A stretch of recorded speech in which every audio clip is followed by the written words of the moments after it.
Some people get uncomfortable around you long before you say anything important. You walk in and something changes. Not in everyone, just in certain people. Their tone shifts. Their jokes become sharper. Their smile looks a little too controlled. They either start talking too much or stop talking altogether. And if you've experienced that enough, you've probably asked yourself a question that never gets a satisfying answer. Why do some people act like I exposed them when I barely even spoke? The answer is uncomfortable, but simple. Some people fear you because you see too much. Not in a mystical way, not in a dramatic way, in a human way. You notice what doesn't match. You notice tone that doesn't fit the words. You notice fake warmth, forced confidence, resentment hidden inside politeness, pain hidden inside arrogance, need hidden inside control. And people who survive by hiding from themselves often feel deeply unsafe around anyone who notices what they work so hard to keep covered. That's the twist. They don't fear you because you're louder. They fear you because you're harder to fool. And in a Jungian sense, what disturbs them is not just your perception. It's the fact that your presence threatens the separation between their persona and their shadow, between the mask they show and the truth they repress. So, let's get right into it. 1. They don't fear your power first. They fear your perception. A lot of people think fear only comes from obvious strength, status, money, beauty, influence, dominance. But that's not always what makes people uneasy. Sometimes what unsettles people most is the feeling of being seen accurately. That kind of fear is quieter, more private, more defensive. Because most people are not prepared to be around someone who doesn't just hear their words, but also catches the hesitation behind them.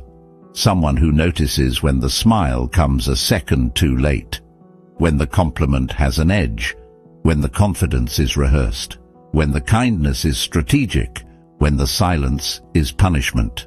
And if you've always been the kind of person who reads between the lines without trying, then you already know this. People often feel exposed around you even when you never accuse them of anything. Because accurate perception creates a strange pressure. It makes hidden things feel less hidden. And for secure people, that's fine. Secure people don't need to be misread in order to relax. But insecure people do. They need distance between what they are and what others can detect. They need the mask to hold. They need the story to stay intact. And when they sense that you can feel the fracture beneath the presentation, they become uneasy. Not because you attacked them, but because your attention made their costume feel thinner. That's why some people are more comfortable around shallow distraction than quiet awareness. Shallow people don't notice much, but people who really see, they make self-deception harder. And not everyone is ready for that. 2. You notice the gap between the mask and the person. This is where Jung helps explain the whole thing. He talked about the persona, the social face, the role, the mask we wear to function in the world. And he also warned that when people become over-identified with that mask, they lose touch with the deeper parts of themselves. Now here's why your presence can feel threatening. You don't always respond to the mask, you respond to the person behind it. Even if you never say that out loud, you can feel when someone is acting tougher than they are, more detached than they are, more spiritual than they are, more confident than they are, more kind than they are. And that creates a very specific discomfort in insecure people. Because insecure people often depend on the persona more than secure people do. The mask is how they maintain control. The mask is how they win approval. The mask is how they avoid shame. So when they sense that someone is relating to the hidden self behind the performance, they feel psychologically naked. This is why some people become weirdly defensive around calm, perceptive people. Not because they've been insulted, but because they've been internally detected. And the body feels that detection before the mind can explain it. That's why they may label you as intense, hard to read, too quiet, too deep, too serious, too observant, but those labels are often just defenses, ways of protecting the mask from the discomfort of being looked through. Because if the mask no longer protects them, then what's left? The real person, the wounded person, the uncertain person, the divided person. And insecure people are often terrified of meeting that version of themselves, so they fear the person who seems able to notice it. 3. Your calm brings their shadow to the surface. Now we go deeper. In Jungian psychology, the shadow is made up of the parts of ourselves we push away, deny, reject, or bury. Not only anger and envy, but also vulnerability, truth, tenderness, hunger, creativity, even strength. The less conscious these parts become, the more powerfully they return through projection, reaction, and distortion. And here's what people rarely understand. You don't have to confront someone to awaken their shadow. Sometimes your calm does it, your steadiness does it, your silence does it, your refusal to perform does it, your ability to notice without immediately reacting does it. Why? Because the shadow survives in the dark. It survives where nobody is really looking, where nobody is present enough to catch it, where everything stays scattered, noisy, distracted, superficial. But when a person who is inwardly awake enters the room, something changes. The unconscious is no longer as comfortable, because now there is witnessing, and witnessing is dangerous to what depends on avoidance. That's why some people get agitated around your calm. Your calm is not empty to them. It is pressure. It is a mirror. It is the feeling that someone might notice what they are trying very hard not to leak. Their envy, their insecurity, their need for approval, their hidden contempt, their emotional hunger, their falseness. And once that shadow gets stirred, people usually do one of two things. They either grow more honest, or they start defending themselves against you for a crime you never committed.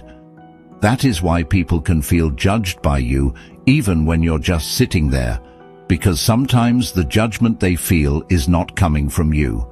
It's coming from the part of themselves your presence woke up. But 4.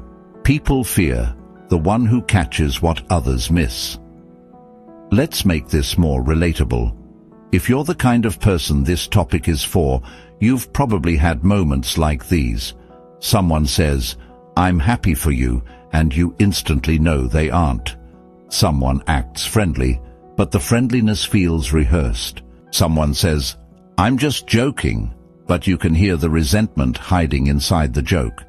Someone acts confident in public and lost in private. Someone tries to control the room with charm, but you can feel the panic underneath it. And the strange part, you usually don't gather this information by overthinking. You just notice it. It lands. That's it. And people who depend on being managed by appearances hate that kind of perception. Because most of the world lets surfaces pass. Most of the world is too distracted, too polite, too self-involved, or too numbed out to really catch what's happening beneath behavior.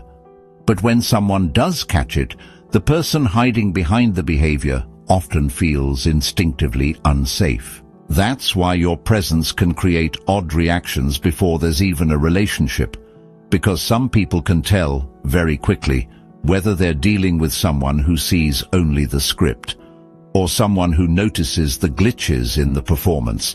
And the person who notices the glitches is always more dangerous to a false self, not because they want power, but because they remove the comfort of invisibility. That's the phrase, the comfort of invisibility. A lot of insecure people are not asking to be loved, not first. They are asking to remain unread. And when they feel read, even partially, they start protecting themselves.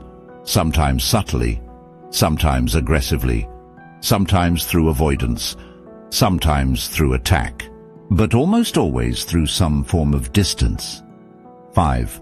You remind them of what they know but can't admit. Here's the deeper twist.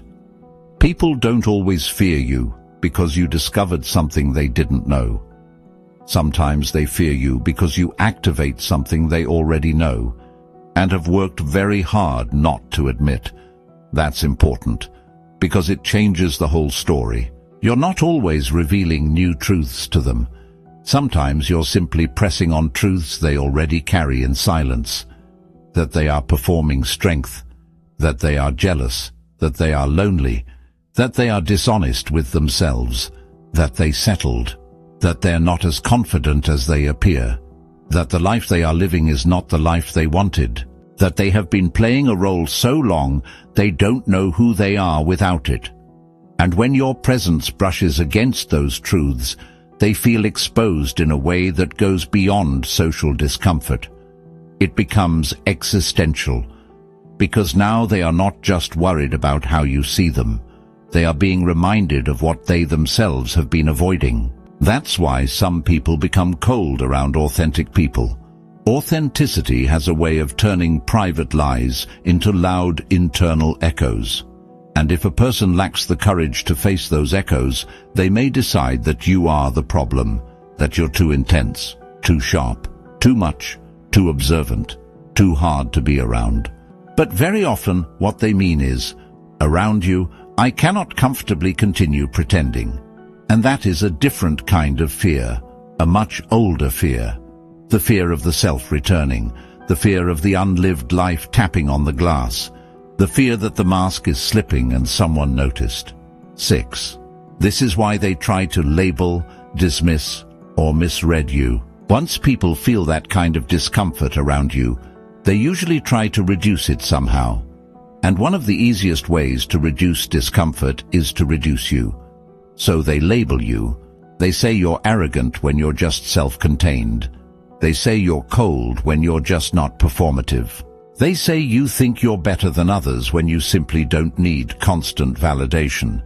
They say you're hard to read when what they really mean is, I can't control how you see me. This matters because labels are often psychological shortcuts. If they can turn your clarity into attitude, then they don't have to respect it.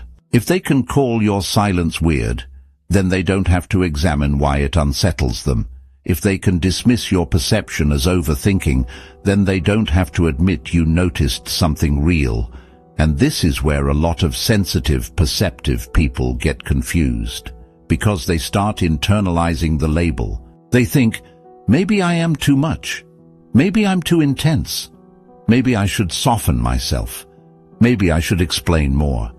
Maybe I should act smaller so people feel okay. But that usually doesn't solve anything, because the real issue was never your volume. It was their discomfort with being internally activated, and no amount of shrinking yourself will make an insecure person comfortable with what they refuse to face in themselves. It will only teach them that your perception can be negotiated out of the room. So if you've been misread by people you quietly saw through, don't be surprised. Misreading is often the ego's first defense against being accurately felt. 7. What they fear most is not you, it's their loss of control.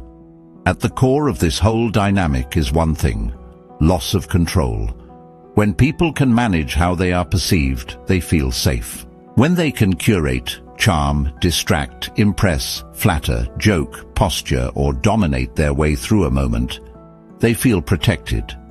But around someone who sees beneath the surface, those strategies stop working as well. And that creates panic. Not always visible panic. Sometimes elegant panic, polite panic, cool panic, passive-aggressive panic. But panic all the same, because control is easiest when other people respond to the mask. It becomes much harder when someone responds to the truth beneath it. That's why perceptive people often trigger one of three reactions. People either avoid them, perform harder around them, or try to destabilize them first. Anything to regain control. Anything to stop feeling internally transparent. And if you've experienced people testing you for no reason, trying to provoke you, trying to get a reaction, trying to force you into a role that makes them more comfortable, This may be why. They are not just reacting to who you are. They are trying to re-establish a sense of psychological control in the face of someone they cannot easily manipulate with appearance. That doesn't make you superior. It just means your presence interrupts certain games, and people who live through those games often resent anyone who makes them harder to play. So what's the real reason some people fear you? Because you see too much. It's not because you're cruel, not because you're trying to expose them, not because you're secretly hunting flaws in everyone around you. It's usually much simpler than that. Your presence makes self-deception more difficult. And for people who depend on self-deception to hold themselves together, that feels dangerous. You notice the split between image and reality, between words and energy, between behavior and motive, between persona and shadow. And some people would rather be admired falsely than felt accurately. That's the truth. So if you've spent years wondering why certain people become tense, defensive, sharp, or strange around you, maybe stop asking, "What's wrong with me?" and start asking a calmer question. What became harder for them to hide in my presence? That question changes everything. Because once you understand that, you stop shrinking to make other people more comfortable with their masks. You stop over-explaining your silence. You stop apologizing for your perception. You stop assuming every negative reaction means you've done something wrong. Sometimes all you did was stay awake in a room full of people trying not to be. And no, that does not mean everyone fears you. It simply means certain people feel unsettled when they can't fully disappear behind the version of themselves they use for public survival. So let them have their discomfort. You don't need to chase it, fix it, argue with it. Soften your eyes just to keep their illusions alive. Just stay clear, stay grounded, stay honest. Because the ones who are ready for truth will feel safe with your presence, and the ones who aren't will tell on themselves without realizing it. And before you go, I want to ask you something for the comments. Have you ever had someone become cold, defensive, or strangely uncomfortable around you, even though you barely said anything, and later realized they were reacting to what you noticed about them? If that's happened to you, say, "I felt it before I understood it," and if you want, share the moment that made it click for you. Because chances are a lot of people here have lived the same thing and never had the words for it.